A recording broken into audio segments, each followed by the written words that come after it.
اس وقت افواج پاکستان کے نوجوان جو سرحدوں کی حفاظت کے لیے کھڑے ہوئے ہیں رات دن ایک کر کے، یہ معمولی کام نہیں کر رہے۔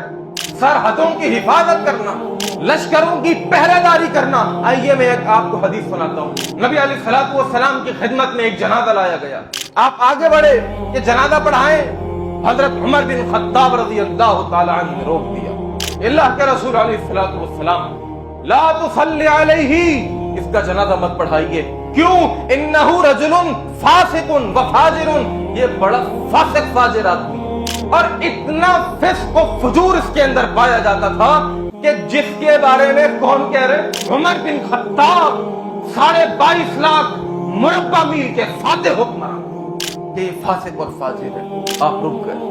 فالتفت رسول اللہ صلی اللہ علیہ وسلم، نبی علیہ الصلوۃ والسلام لوگوں کی طرف متوجہ ہوئے اور سوال کیا، حل رآ، اے میرے صحابہ، کیا تم میں سے کسی کو بھی اس شخص کی ایک نیکی کا پتہ ہے؟ ایک نیکی، ایک نیکی۔ بندہ کون ہے؟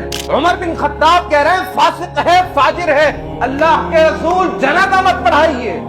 آپ نے پوچھا ایک نیکی بتا دے کوئی ایک نیکی۔ صحابی آگے بڑھے اور کہا انہو حرس لیلۃ فی سبیل اللہ، اللہ کے رسول علیہ الصلوۃ والسلام، میں نے دیکھا تھا کہ ایک رات ہم کسی غزوے میں شریک ہونے کے لیے جا رہے تھے۔ انہو حرس لیلۃ فی سبیل اللہ، اس نے کہا کہ بھائی رات ہو چکی ہے، آپ سب سو جائیں اور آپ سب کی حفاظت کے لیے اللہ کے حکم سے میں کھڑا ہوا ہوں، میں نہیں سو رہا۔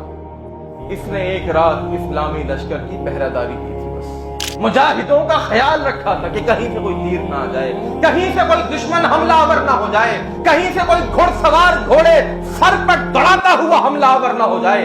اس نے اپنی آنکھ کو کھولے رکھا، سب سوتے رہے۔ آپ حدیث کے الفاظ، آپ آگے بڑھے، آگے بڑھنے کے بعد اس کا جنازہ پڑھایا، جنازہ اٹھا کر قبرستان میں گئے، قبرستان میں جا کر اس کو دفن کیا، اور دفن کرنے کے بعد اپنے دست مبارک سے مشت خاک اٹھا کر بھی اس کی قبر کے اوپر ڈالی، جس کے بارے میں کہہ رہے ہیں عمر بن خطاب فاسق و فاجر۔ اس کا ایک عمل کہ اس نے اسلامی لشکر کی پہرہ داری کی تھی۔